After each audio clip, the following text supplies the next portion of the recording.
Tere õhtust, lugupeetud kuulajad, alustame uudistega ja stuudios Rohke Debelak. Eile keskpäeval pidi Paide kultuurikeskuses algama Eesti esimene polüglottide ja monoglottide koostöö kohtumine.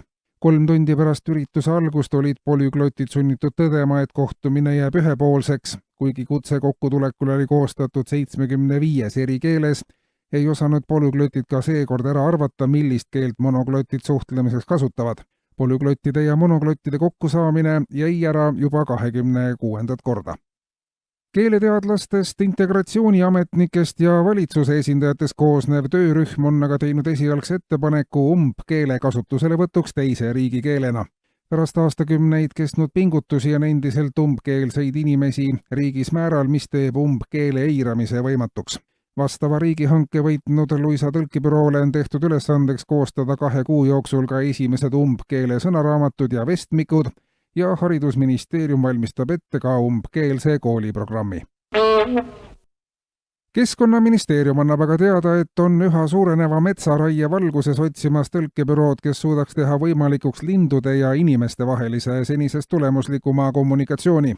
Lindude keele oskajaid on maailmas tervikuna väga vähe, Eestis on neid iseäranis vajaka.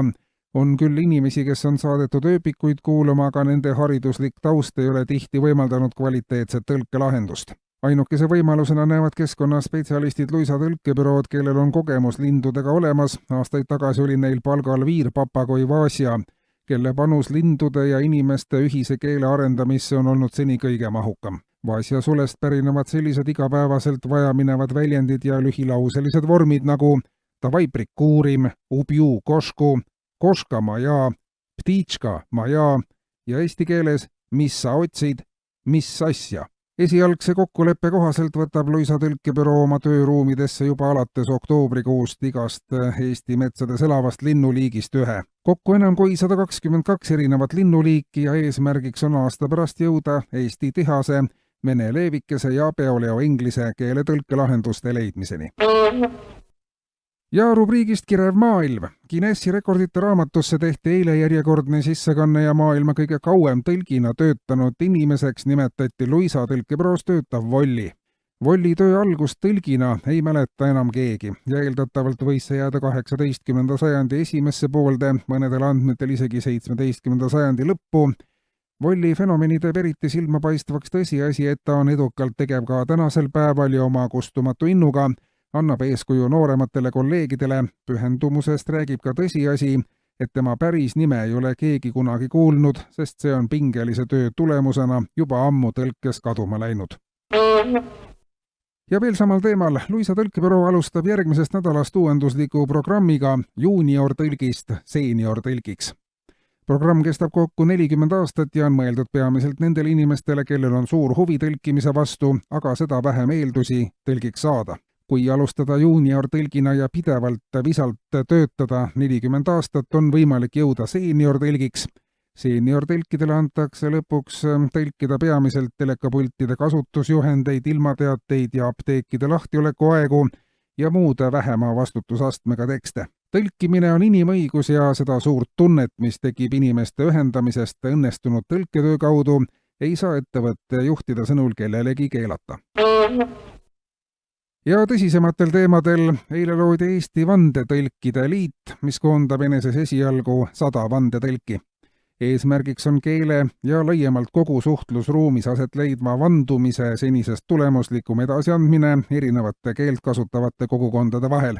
Vandetõlgitöö on keeruline, vandumine on emotsionaalselt laetud kommunikatsioonivorm, milles on tuhandeid nüansse ja seni ei ole erinevat keelt kasutavad inimesed sugugi alati vandumisest üksüheselt aru saanud. Ühe vandesõnaga võib edasi anda tegelikult kuni 200 lehekülge tekstilist sisu, vene keeles isegi kuni 700. Kohe seltsi asutamise esimestel minutitel hakati tulist kurja vanduma, sest kohale saabunud kombluspolitsei sai kogu ürituse olemusest valesti aru. Vandetõlkide katsed politseile asjaolusid selgitada ja vandumist paremini tõlkida jooksid liiva, oli pisaraid, lõpuks oli ka gaasi. Vandetõlgid põgenesid lähedal asuva Luisa tõlkebüroo ruumidesse ja nii on suurem osa vandetõlke seal ka barrikaadidele asunud. Vandenõu leidis aset korraga nii Tallinnas kui Tartus, vastasseis politsei ja vandetõlkide vahel jätkub ja see on varjutamas Luisa tõlkebüroo 25. tegutsemisaastale pühendatud pidustusi. Luisa tõlkebüroo juhatus on üle kuulatud, välja arvatud Reelika Jakubovski, kes oli selleks liiga väikest kasvu. Samuti on juhatuse liikmed püüdnud oma nimesid muuta, ühel juhul on see lõpuks 50% ulatuses ka õnnestunud, samas ühe juhatuse liikme nimi Pütsepp tundus jälle liiga naljakas, et olla tõsi. Viimaste andmete kohaselt on Luisa tõlkebüroo juhtkond siiski soostunud koostööd tegema ja lubanud 9. septembril korraldada ettevõtte 25. juubelile pühendatud ürituse, kus viibiks suurem osa ettevõttega seotud isikuid ja politsei loodab seega peatselt kõik asjaosalised ühe korraga kinni võtta. Kuulsite uudiseid ja kaunist õhtu jätku!